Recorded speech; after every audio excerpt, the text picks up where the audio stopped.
복된 주일 이 시간에 여기까지 나오신 여러분들 위해 하나님의 크신 은혜가 함께하기를 진심으로 기원합니다. 아울러 여러 가지 사정으로 영상으로 예배하는 모든 분들에게도 동일한 은혜가 있기를 기원합니다. 2023년 1월부터는 창세기를 읽어나가게 됩니다. 계속해서 창세기를 읽어나가고 있는데 창세기를 함께 한 장 한 장 읽어보신 분은 아시겠지만 참으로 신기하고 재미있는 내용이 많이 담겨 있습니다. 그래서 천지창조의 이야기나 또 인류가 어떻게 생겼는지 또 홍수가 어떻게 일어났는지 다양한 신기하고 재미있는 일들이 있기 때문에 궁금한 것들이 상당히 많습니다. 그러나 한 가지 알아야 될 것은 성경은 우리의 궁금증을 채워주기 위해서 기록된 책이 아니라 하나님께서 그 백성들이 꼭 알아야 될 내용들을 기록한 책이다. 그렇게 받아들여야 됩니다.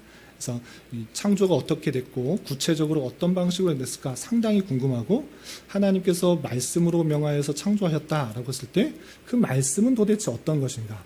히브리어인지 영어인지 우리나라 말인지 등등등 궁금한 것들이 많이 있지만 그런 것을 알아서 인간의 호기심을 채우는 데 목적이 있는 것이 아니라 하나님께서 꼭 알아야 될 내용들을 우리에게 주셨기 때문에 그 말씀을 천천히 자세히 읽어서 그것을 말씀하고 있는 핵심이 무엇인지를 잘 깨닫는 것이 중요하겠습니다. 그래서 오늘 이야기 본문 배경도 노아의 방주와 홍수 심판 이후에 있었던 일들인데 참으로 신기하고 놀라운 이야기입니다. 설화나 신화나 이런 것에서만 있을 것 같은 그런 이야기가 성경책에도 나오는데 거기서 나오는 그 궁금증, 신기한 이야기들 하나의 재미있는 이야기로서 그치는 것이 아니라 거기서 우리가 꼭 깨달아야 될 것이 무엇인지를 주의 깊게 살펴보고 또 교훈받아 우리의 삶으로 잘 실천할 수 있는 우리 모두가 되었으면 좋겠습니다.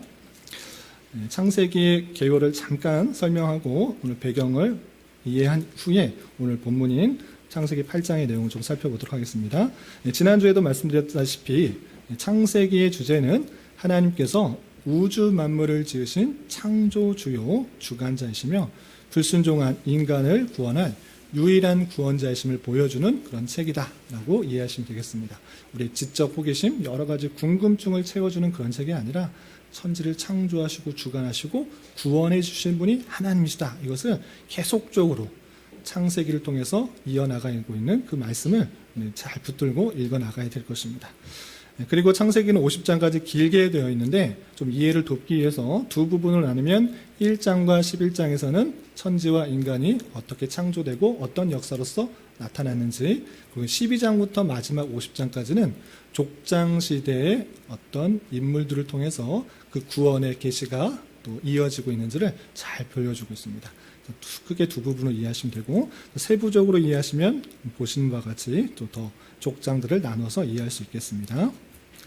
그리고 오늘 말씀 읽기 본문 8장의 배경을 알아야지만 이 8장을 이해하기 쉽기 때문에 많이들 우리 어렸을 때부터 신앙생활을 하신 분들이면 노아의 방주와 대홍수 사건에 대해서 잘 익숙하게 들어보신 분도 있겠지만 신앙생활을 한지 오래되지 않으신 분들은 좀 궁금하실 수 있기 때문에 다시 한번 정리하면서 이 배경을 좀 살펴보겠습니다. 6장과 7장에서 어떤 내용이 나오는가?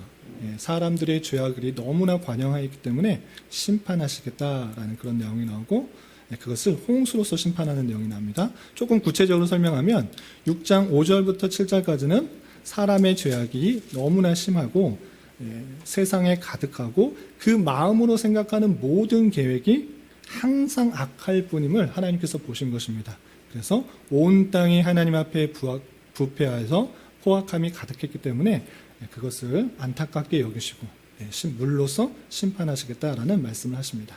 그런데 모두 다 심판하신 것이 아니고 노아를 은혜를 주어서 은혜를 입게 하셔서 방주를 제작하도록 명령하고 그 방주에 대한 구체적인 규격과 방법들을 알려주신 이후에 노아는 그 말씀에 순종하여서 방주를 제작하게 됩니다. 그리고 노아의 가족과 혈육 있는 모든 생물의 암수들씩 구체적으로 나면 정결한 짐승, 부족한 짐승 또 나눌 수 있는데 어쨌든 모든 생물이 멸하지 않고 한 종류씩 살아날 수 있도록 방주로 들어가게 되는 것입니다. 이 방주가 들어간 이후에 바로 비가 내렸는가? 그렇지 않고 7일 후에 비가 오기 시작해서 40일 동안 내리게 됩니다.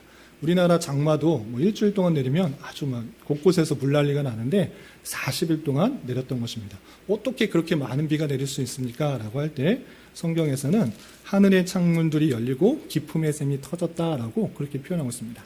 그만큼 궁창 위에 있는 그 물층이 내려졌고 또 아래층에 있는 궁창 아래에 있는 물 중에 깊은 곳에 있는 그 물들이 다 솟아나와서 육지를 다 덮는 그런 일들이 있었다라는 것을 생각해 볼 수 있습니다. 그리고 150일 동안 땅에 넘치게 되어서 지면의 모든 생물이 다 죽었던 것입니다. 뭐 한 달 정도 있으면 그냥 헤엄치다가 동물 중에 육지 동물이지만 헤엄 잘 치는 것도 많지 않습니까? 그럼에도 불구하고 150일이라는 긴 기간 동안에 육지의 모든 것들을 다 잠궜기 때문에 오래 살아남지가 알 수가 없는 것입니다. 방주 안에 있던 동물들만 살아남게 되고 그 지면의 모든 호흡하는 동물들이 생물들이 다 죽게 되었는 것입니다. 그리고 나서 오늘 8장의 말씀으로 이어지는 것입니다. 그렇게 홍수로 인하여서 방주 안에 있는 동물들만 살아남게 하고 다 심판하게 되는데 그 뒤에는 과연 그럼 어떤 일이 있었는가 그 내용을 좀 살펴보도록 하겠습니다.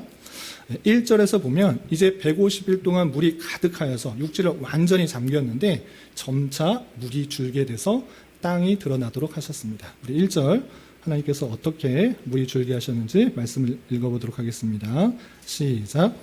하나님이 노아와 그와 함께 방주에 있는 모든 들짐승과 가축을 기억하사 하나님이 바람을 땅 위에 불게 하심에 물이 줄어들었고 하나님께서 그 방주에 있는 모든 짐승들 그리고 가축들, 노아들을 가족들을 기억하시고 이제 하나님 바람을 땅에 불게 하셔서 물이 점차 줄게 하셨다라는 그 모습을 볼 수 있습니다.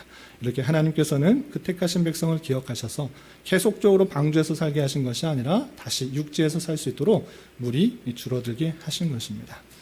또한 2절과 3절에서는 며칠 만에 줄어들었는지 구체적인 시간들을 나타내고 있습니다.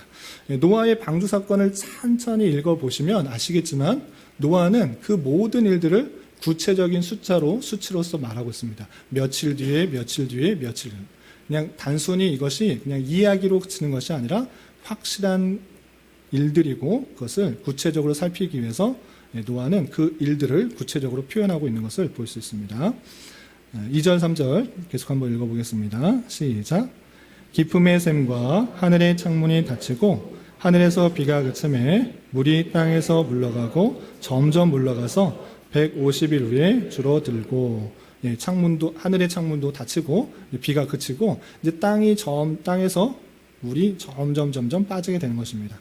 그리고 150일 동안 물이 찼는데 이제 150일 동안 점점 줄게 되는 것입니다. 그리고 나서 물이 점차 줄어들어서 어떻게 되는가? 그 방주가 산에 걸리게 됩니다. 우리 4절, 5절 계속해서 읽어보겠습니다. 시작. 일곱째 달 곧 그 달 11의 날에 방주가 아라랏산에 머물렀으며 물이 점점 줄어들어 열째 달 곧 그 달 초하루 날에 산들의 봉우리가 보였더라. 계속 물이 빠지니까 당연히 배가 육지에 걸릴 수밖에 없었던 것입니다. 그래서 아라랏산이라는 그곳에 걸리게 되고 머물게 되고 머무르는 것에 그친 것이 아니라 점점 더 빠지는 것입니다. 계속 점점 줄어들어서 열째 달 곧 그 달 초하루에 산들의 봉우리가 점점 보이면서 이제 물이 어느 정도 빠지니까 산의 봉우리가 보이기 시작한 것입니다. 그리고 계속해서 빠졌는지 안 빠졌는지 이 방주의 구조상 그 모든 것들이 잘 보이지가 않은 것입니다. 방주에 이렇게 선박 위에 보일 수 있는 전망대가 이렇게 있으면 전체를 보면서 땅에 물이 얼마나 빠졌는지를 볼 수 있지만 방주는 그렇게 만든 것이 아니라 모가난 그냥 떠들 수 있는 정도의 그런 배 모양이기 때문에 전체를 살필 수가 없었습니다. 그래서 이 노아는 봉우리들은 보이지만 완전히 물이 빠졌는지 그것을 알 수가 없었던 것입니다. 그래서 어떻게든가 노아는 까마귀와 비둘기를 내보내는 것을 통하여서 완전히 빠졌는지 그리고 생물들이 살 수 있는지를 확인해 보고자 했습니다. 그래서 제일 먼저 무엇을 내보내는가? 까마귀를 내보내서 확인하게 됩니다. 6절, 7절 계속해서 봉독하겠습니다. 시작. 40일을 지나서 노아가 그 방주에 낸 창문을 열고 까마귀를 내놓음에 까마귀가 물이 땅에서 마르기까지 날아 왕래하였다. 또 40일이 지난 겁니다. 봉우리 봤는데도 이제 봉우리는 보였지만 그 밑에 다 안 빠졌을 것이다 생각하여서 40일이라는 시간을 지냈습니다. 그리고 방주에서 만든 그 창문을 열어서 까마귀를 먼저 내보냅니다. 까마귀가 그냥 날아가서 돌아오지 않으면 어떤 것입니까? 까마귀가 이 바깥에서 살 곳이 있구나. 그런데 나가서 다시 돌아오면 발붙일 곳이 없구나. 이런 것을 생각해 놓은 것입니다. 그런데 까마귀가 나가서 돌아오지 않았습니까? 돌아왔습니까? 다시 돌아온 것입니다. 물이 땅에 마르기까지 계속적으로 돌아다니다가 다시 오고 그 바깥으로 정착하지 못했습니다. 그러자 어떻게 했는가? 다시 이제 까마귀가 아니라 비둘기를 통하여서 확인해 보는 것입니다. 그 내용이 8절부터 12절까지 여러 이야기가 있는데 다 읽지는 않고 10절부터 12절까지만 함께 읽어보겠습니다. 시작.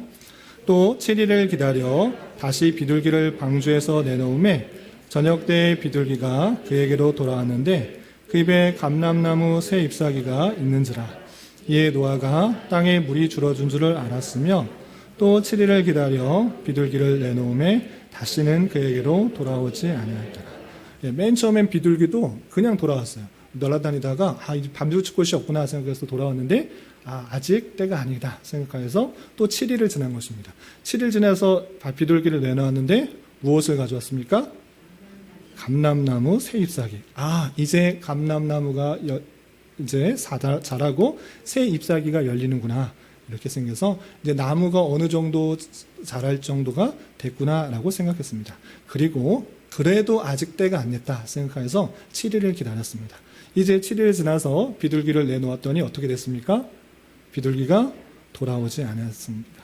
이제 돌아오지 않아도 비둘기는 밖에서 살 수 있다 없다?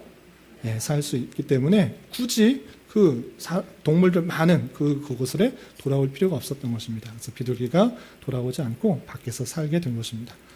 그때야 노아와 가족은 생각했습니다. 이제 우리가 이 방주에서 나올 때가 됐구나 생각하여서 노아와 가족 그리고 모든 방주들이 밖에서 방주에서 나오는 일들이 있습니다.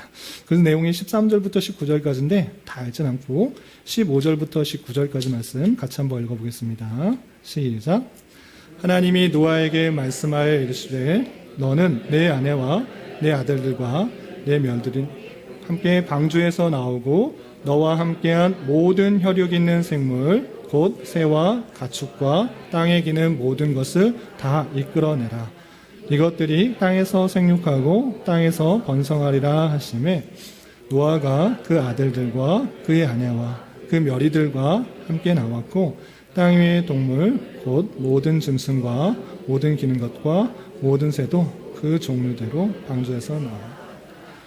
이제 모든 것들이 완성이 되었기 때문에 이제 굳이 방주에서 나올 필요가 없었던 것입니다. 그래서 이제 하나님께서 그들에게 말씀하셔서 이제 나와서 다시 생육하고 번성하라. 이 땅에 생육하고 번성한 것이 인류를 지은 목적이고 또 창조의 목적이기 때문에 그 말씀들을 다시 한 것입니다.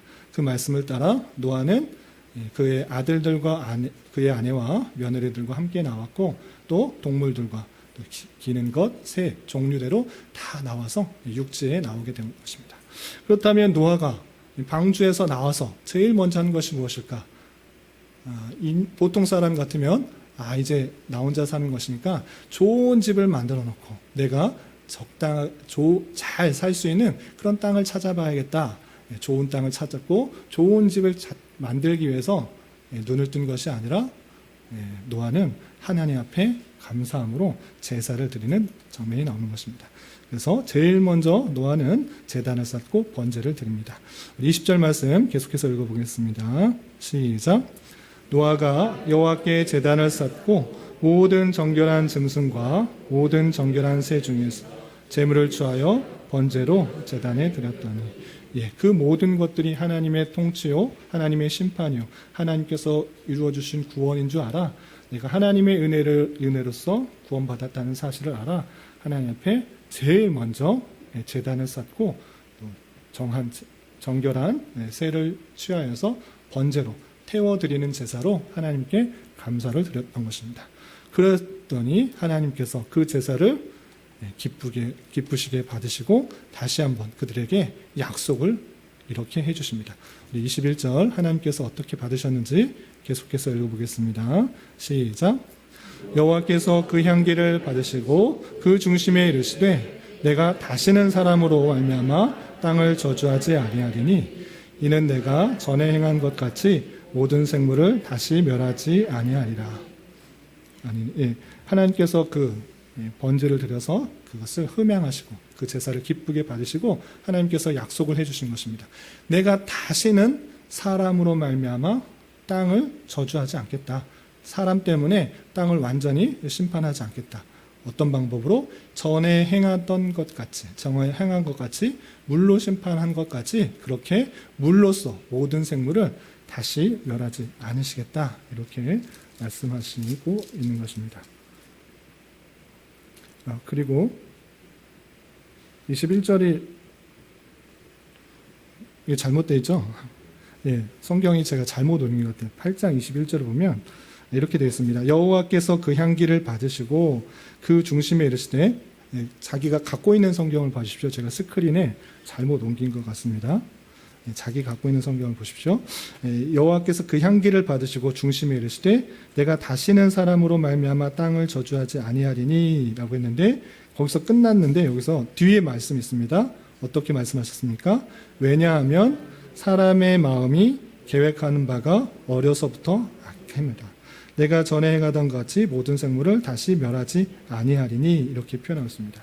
왜 땅을 저주하는가? 전과 같이 멸하지 않은가라고 했을 때 사람의 마음이 계획하는 바가 어려서부터 악하다.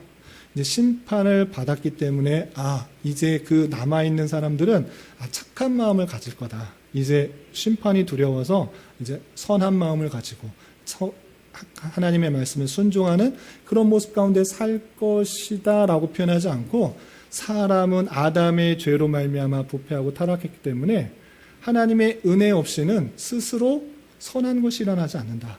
어렸을부터 악한 것을 지내면서 잘한다 라고 표현하고 있는 것입니다. 그래서 사람에게 무엇을 바라는 것이 아니라 사람의 악함에도 불구하고 내가 심판하지 않겠다. 물로써 심판하지 않겠다. 이렇게 표현하고 있는 것입니다. 여기서 볼 수 있는 것은 원죄다라고 표현하는 것입니다. 간단한 예를 제가 들으려고 하는데 좀 전에 우리 이은성 원사님께서 세보미의 살을 예쁘게 뜨개질해서 정말 예쁘게 줬더라고요.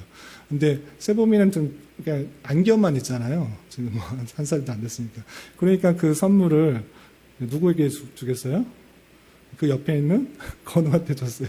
건우한테 줬더니 건우가 막 즐거워해요. 그래서 막 이렇게 풀어보고 이렇게 했는데 이거 세보미 거야 하고 세보미 이렇게 딱 줬어요. 그랬더니 건우가 어떻게 했을까요?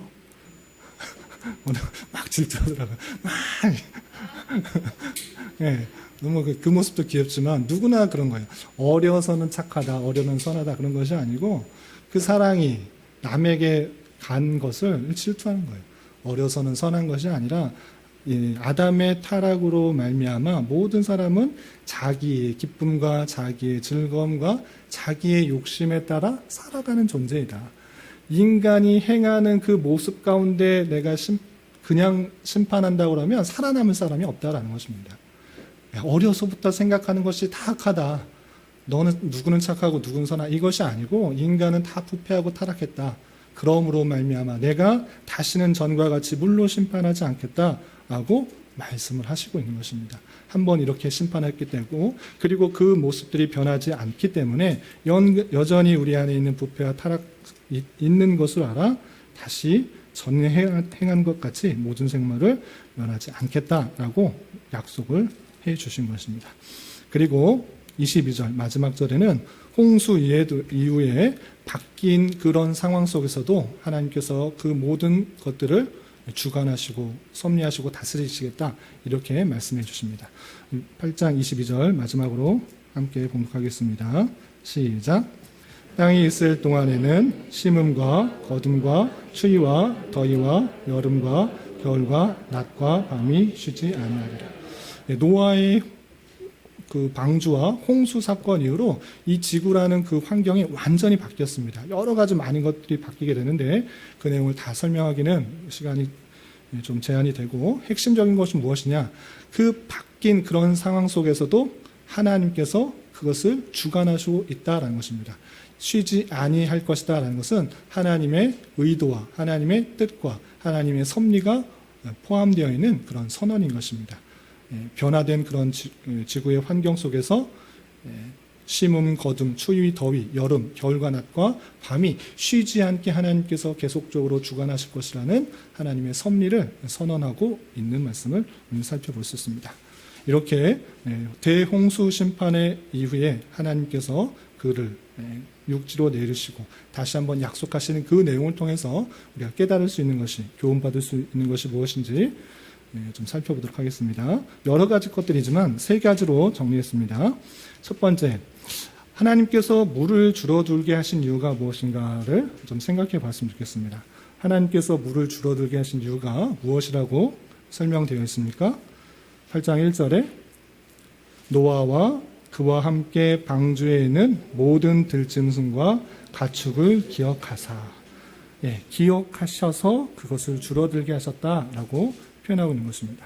하나님께서 사람의 죄악이 세상에 가득하여서 그들을 심판하셨지만 홍수가 계속되는 동안에도 하나님께서는 노아와 그와 함께 방주에 있는 모든 들짐승과 육축을 잊지 않으시고 보호하셨던 것입니다. 하나님께서는 잘 생각해 보십시오. 죄악된 세상이 있을 때 모든 것을 다 멸하시고 새로운 인류를 창조하셔서 다시 시작하실 수 있는 분이십니까? 없는 분이십니까? 있는 분이시죠. 충분히 그렇습니다.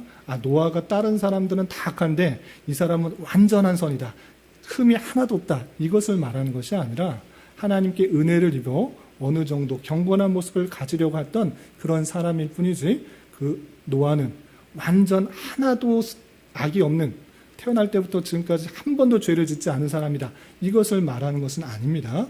당대 의인이다, 완전한 사람이다, 이 말이 경건한 모습에 다른 사람들보다 뛰어나다라는 것이지 흠이 전혀 없는 무흠한 그런 인간을 말하는 것이 아닙니다. 하나님께서는 그 노아도 죄가 있었기 때문에 그냥 완전히 쓸어버리고 이제 새롭게 죄 없는 인간을 만들어서 충분히 다시 시작하실 수도 있는 분이십니다. 왜?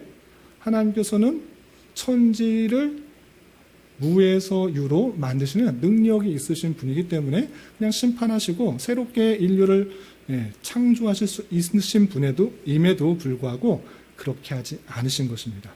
왜 그렇습니까? 이것이 중요합니다. 모든 세상들의 사람들이 죄악에 물들어 있을 때 하나님께서는 이제 실패했다, 그냥 멸하고 다시 시작하자, 이것이 아니고 죄악된 세상에서 구원받을 수 있는 방편을 알려주시기 위해서 그것을 살려주신 것입니다. 무슨 말씀이냐? 그 방주를 통해서만 구원을 받을 수 있는데 이 방주가 뜻하는 것은 예수 그리스도를 뜻하는 것입니다. 죄악된 세상에서 구원받을 수 있는 것은 오직 예수 그리스도를 통해서 너희들이 구원을 받을 수 있다는 것을 알려주기 위해서 그것을 만들게 하셨고 또 그것을 통해서 구원받도록 하신 놀라운 섭리를 보여주신 것입니다. 죄악된 세상에서 구원을 얻을 수 있는 방편을 알려주셨을 뿐만 아니라 이 방주를 통해서 알려주셨을 뿐만 아니라 구원받은 백성들을 잊지 않고 기억하시며 그의 살아갈 길을 계속적으로 보여주시며 이끌어 가시는 그 사실을 알아야 될 것입니다. 이제 구원받았으니까 너희가 알아서 살아라, 이것이 아니고 하나님께서 끝까지 그것을 기억하신다, 이 사실들을 잊지 말아야 될 것입니다. 하나님께서 택하신 백성들을 구원으로 인도하시고 그 모든 상황 가운데 기억하셔서 그것을 때에 따라서 적절한 은혜와 섭리로 인도하여 주셔서 살아갈 길을 보여주시는 분이 주님이시다라는 것을 잘 생각해야 될 것입니다. 죄악된 인간들은 하나님을 잊고 오직 자신의 즐거움과 자기의 만족을 위해서 살아가는 존재입니다. 그렇지만 하나님께서는 그 택하신 백성들을 늘 마음에 품으시고 그들의 필요와 형편을 따라 적절한 은혜를 더하여 주신 줄 믿고 오직 주님만을 의지하며 살아가는 인생이 되어야 될 것입니다. 다시 한번 말씀드립니다. 하나님께서 모든 택하신 백성들을 알고 기억하시고 적절한 필요에 따라서 섭리하시는 분이십니다. 그분만을 믿고 의지할 수 있는 저와 여러분이 되시기를 주님의 이름으로 부탁을 드립니다. 두 번째로 생각할 것은 노아가 방주에서 나온 데 있어서 결정적인 원인은 무엇인가를 생각해 봤으면 좋겠습니다. 우리 말씀을 통해서 살펴본 것처럼 노아가 그냥 바로 나온 것이 아니라 어떤 방법을 이용했죠? 까마귀 먼저 보내고 또 비둘기 보내고 또 7일 지내고 또 7일 지내고 뭐 갖고 왔는지 돌아오지 않으니까 이제 뚜껑을 열고 이제 나오려고 했습니다. 그런데 결정적인 원인, 결정적인 마음의 행동의 동기가 무엇인가를 잘 살펴봐야 됩니다. 그것이 핵심입니다. 그럼 무엇이었습니까? 자세히 살펴보면 하나님께서 나오도록 말씀하신 것에 순종한 것입니다. 다시 한번 볼까요? 17절, 15절부터 보겠습니다. 15절. 그 모든 방법을 인간적인 방법으로 이성을 써서 논리적인 방법으로 테스트해 봤습니다. 이제 우리 나갈 때가 됐다라는 것을 알았습니다. 그럼에도 불구하고 노아가 나오게 된 결정적인 원인은 15절인 것입니다. 15절부터 17절 다시 한번 읽어보겠습니다. 시작. 하나님이 노아에게 말씀하여 이르시되 너는 내 아내와 내 아들들과 내 며느리들과 함께 방주에서 나오고 너와 함께한 모든 혈육 있는 생물 곧 새와 가축과 땅에 기는 모든 것을 다 이끌어내라. 이것들이 땅에서 생육하고 번성하라 하심에 18절 노아가 그 아들들과 그의 아내와 그 며느리들과 함께 나왔고 다른 방법을 썼지만 결정적이고 중요한 요인은 무엇입니까? 하나님의 말씀하셔서 그 말씀에 순종한 것입니다. 아니 그게 아니고 노아는 지금 다 나가려고 준비하고 있지 않았습니까? 머리 써가지고 까마귀 내보내고 비둘기 내보내고 이제 됐다. 이제 나갈 때가 됐는데 하나님께서 말씀하신 건 아닙니까? 이렇게 생각할 수 있어요. 이 부분만을 읽으면 그럴 수도 있습니다. 나가려고 하는 찰나 하나님께서 말씀하셔서 그것을 뺀 것 아니냐 이렇게 할 수 있는데 앞에서부터 내용을 노아의 행동을 쭉 따라보면 그것이 아님을 알 수 있습니다. 노아는 하나님의 말씀에 계속적으로 순종하는 모습을 보였습니다. 이제 120년 뒤에 홍수가 내서 멸할 것이다. 그러니 너는 방주를 만들어라. 그냥 조그만 배 만든 것이 아니고 어마어마하게 큰 이 땅에 있는 동물들이 한 쌍씩 다 들어갈 수 있는 어마어마한 큰 방주를 만들어라. 그 말씀에 노아는 어떻게 했습니까? 순종한 것입니다. 하나님의 말씀에 순종하는 것, 그것이 노아의 모습이었습니다. 만드는 것만 순종했습니까? 그렇게 하는 것이 아니라 7장 5절에 노아가 여호와께서 자기에게 명하신 대로 다 준행하였더라 라고 표현하고 있는 것입니다. 노아의 행동의 근원은 무엇이냐? 물론 인간적인 판단, 사고를 통해서 합리적인 추론을 하고 있습니다. 그러나 그가 결정적으로 그 일을 하느냐 마느냐는 하나님의 말씀인가 아닌가를 통해서 행하고 있는 것입니다. 그 모습이 신앙생활에서 아주 기본이지만 정말로 중요한 핵심적인 사항이라는 사실을 잊지 말아야 될 것입니다. 하나님의 말씀대로 행하는 것이 우리의 삶의 기본이요, 신앙생활의 중심이 되어서 여러분들의 행동하는 그 기준의 모든 것이 하나님의 말씀이 되어야 한다는 그 말씀, 그것을 도전하고 싶은 것입니다. 그렇다고 해서 인간적인 생각 다 버려라 이것이 아니라 논리적이고 합리적인 생각할 수 있습니다. 노아처럼 당연히 그냥 무턱대고 문 열고 나가가지고 그런 것이 아니라 까마귀도 내보내고 비둘기도 내보내고 행할 수 있습니다. 그것은 하나님께서 인간에게 주신 이성을 통해서 일반적인 사고를 통해서 합리적인 판단을 할 수 있도록 한 것입니다. 그런데 합리적인 판단을 하는 데 있어서 결정적으로 너의 삶이 움직이는 그 행동의 원인이 말씀인가 아닌가를 살펴봐야 되는 것입니다. 그렇지 않다고 하면 세상 사람들과 다를 바가 전혀 없는 사람들인 것입니다. 이 노아는 그 마음의 동기에 있어서 하나님의 말씀대로 행하고 또 순종하고 또 나아가는 모습들이 있었고 그것에 합당하게 나오게 된 그 모습을 볼 수 있습니다. 여러분들은 어떻습니까? 여러분들이 행하는 모든 것에서 모든 행동의 그 근본이 어떻게 되어 있습니까? 세상 사람들이 하는 그대로 또는 남들이 하는 대로 그렇게 행하는 데만 그치고 있지는 않은지 되돌아봐야 될 것입니다. 정말 그 행동이, 그 결정이, 그 나아감이 하나님께서 주시는 말씀인가, 하나님께서 원하는 말씀인가, 그것을 잘 살펴보아야 될 것입니다. 그 말씀의 기준 하에서 살아갈 수 있는 저와 여러분 되시기를 주님의 이름으로 부탁을 드립니다. 눈앞에 보이는 다양한 상황 속에서 세상의 유혹과 하나님의 시험을 구분하기가 쉽지 않습니다. 주님과 동행하며 주님께서 주시는 말씀에 근거하여 살아가는 연습을 부단히 경주하여 주님의 자녀요 천국 백성에 합당한 판단과 행동에 익숙해지는 저와 여러분 되시기를 주님의 이름으로 부탁을 드립니다. 마지막으로 한 가지 더 생각해 봤으면 좋을 것은 노아가 방주에서 나오는 가장 먼저 한 것이 무엇이었습니까? 내가 이제 살아갈 집을 찾는 거였습니까? 뭐 먹고 살아가야 되는지 고민했습니까? 아닙니다. 제일 먼저 한 것은 제단을 쌓고 정한 짐승을 제물로 드려서 번제로 드렸던 것입니다. 하나님께 감사로 제사를 드린 것입니다.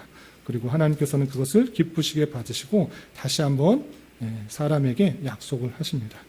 이러한 노아의 행동은 노아의 신앙을 잘 보여주는 행위일 것입니다.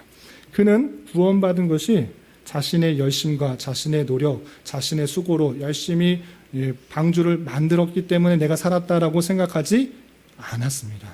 이것은 전적인 하나님의 은혜다. 하나님께서 나를 택하여 주시고 은혜를 주셔서 또 말씀을 듣게 하시고 방주를 짓게 하시고 또 방주에 들어가서 계속적으로 있는 것을 통하여서 살 수 있게 되었다. 이것은 하나님의 놀라운 은혜다라고 표현하고 주고 있는 것입니다. 그는 구원받은 것이 오직 하나님의 은혜라는 사실을 깨닫고 진심으로 감사드리며 또 계속 하나님의 자비를 베풀어 주시기를 기대하는 마음으로 하나님께 나아간 것입니다. 이것이 아주 중요한 삶의 자세인 것입니다. 우리는 다시 한번 말씀드리지만 은혜로 구원받은 것이고 또 은혜로 살아가는 인생입니다. 우리 지난 송년 주일 때 우리 여성도님들이 함께 찬송한 그 찬송 저도 좋아하는데 모든 것이 하나님의 은혜다. 내가 자연스럽게 그냥 그대로 생각하는 것들이 많았지만 모든 것이 하나님의 은혜였다라고 그 고백이 우리 모두의 고백이 되어야 되는 것입니다. 우리는 하나님의 은혜는 없이는 한순간도 살아갈 수 없는 그런 존재인 것입니다. 여러분들 뉴스를 보십시오. 사건 사고들이 얼마나 많은지. 살인 사건뿐만 아니라 그냥 뭐 대형 사건들 너무나 많이 일어나는 것을 보면 정말 뉴스를 보기 싫을 때가 너무 많이 있어요. 그만큼 사건 사고가 많은 그런 상황 속에서도 내가 이 자리에 있고 숨을 쉬고 다치지 않고 건강하게 이 자리에 있다는 사실이 얼마나 큰 은혜라는 것을 느끼시길 바라는 것입니다. 하나님의 은혜 없이는 하나님의 신실한 섭리 없이는 그런 것이 있을 수가 없다는 것을 인하여서 감사하는 자가 되어야 된다는 것입니다. 우리가 하는 모든 행위, 그 모든 행위는 하나님께 받은 은혜에 감사한 마음으로 행해야 되는 것입니다. 여러분들이 이 자리에 나와서 예배를 열심히 드린다, 헌금을 한다. 그것이 복받기 위한 수단입니까? 내가 헌금을 이만큼 했으니까 하나님께서 이렇게 복을 더해 주실 것이야. 내가 주일 한 번도 안 빠지고 열심히 나왔으니까 하나님께서 더 큰 형통의 복을 주실 것이야. 이런 것이 아닌 것입니다. 계산해서 이 자리에 나오는 것이 아니고 계산해서 헌금하는 것이 아니고 내 의를 드러내려고 헌금하는 것, 또 신앙생활하는 것, 예배하는 것 아니고 모든 것이 하나님의 은혜이니 감사한 마음으로 이 자리에 있는 것입니다. 하나님께 영광 돌리고 하나님께 경배하고 하나님께 찬양하는 그 자리로 이 자리에 있는 것입니다. 팔짱 끼고 앉아서 목사가 어떻게 설교하나 보자. 이것이 아니고 엎드려 경배하며 하나님만 높이며 감사함으로 내가 예배하는 것이고 찬송하는 것이고 헌금하는 것입니다. 돈이 아까워서 헌금하는 것이 아까워서 이것을 해야 되나 말아야 되나 하지 마십시오. 그런 마음으로 받으시는 거 없습니다. 하나님께서 물질이 부족하시고 실제로 그것을 하나님께서 받으시는 돈이 필요하신 분이 아니시기 때문에 그런 인색한 마음으로 억지로 하는 그런 헌금 하나님께서 받으시지 않은 것입니다. 모든 것이 주께로 나왔고 내가 호흡할 수 있고 내가 살아갈 수 있는 모든 것이 하나님의 은혜다. 난 감사하다.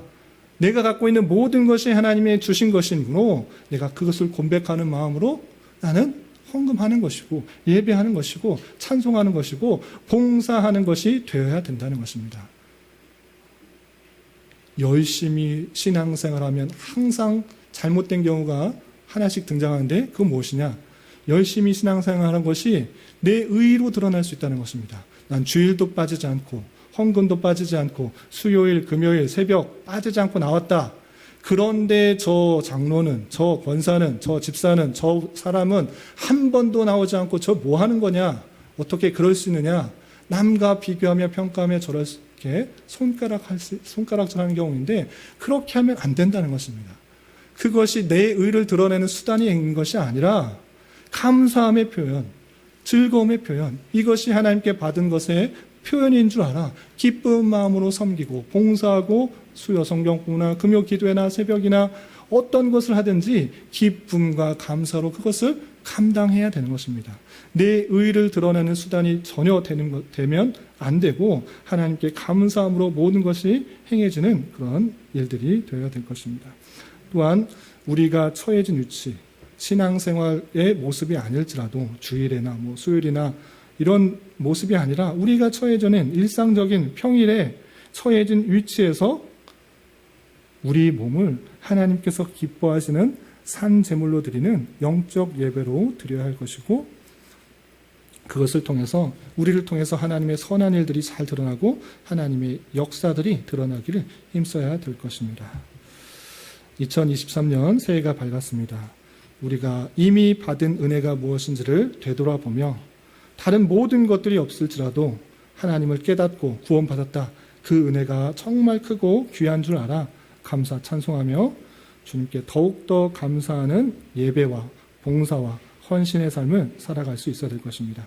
이런 은혜가 저와 여러분 우리 모두에게 있기를 진심으로 기원합니다.